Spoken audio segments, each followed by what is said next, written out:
During the Victorian era, women started to fight for more rights. There were lots of revolutionary women, whether they were changing their fields in maths or science or writing, and there was huge changes for women during this period. Millicent Fawcett was one of the leaders in the fight for women's rights, and she protested quite peacefully, whereas Emmeline Pankhurst and her suffragettes were a lot more violent at times because they believed in deeds, not words. The actions of all of these women, whether violent or peaceful, helped some women get the right to vote in 1918, and even though that's not in the Victorian era, their work began during Queen Victoria's reign, which was a very difficult time, and these women were incredibly brave. Charlotte and Emily Bronte were famous authors, novelists and poets, famous for writing classical literature such as Wuthering Heights and Jane Eyre. They were really important because they wrote their books in a time when women weren't allowed to be writers, so they had to publish their books under a fake male name. Elizabeth Gaskell was similarly important, being a woman writer at this time, but she wrote more about the lives of the poor,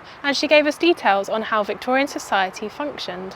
As did Elizabeth Barrett Browning, and she wrote about social issues of the time, like slavery or child labour. Elizabeth Garrett Anderson was the first female in England to qualify as a physician and surgeon. She co-founded the London School of Medicine for Women, which was the first school in Britain to teach women how to be doctors. So she was revolutionary for changing women's lives.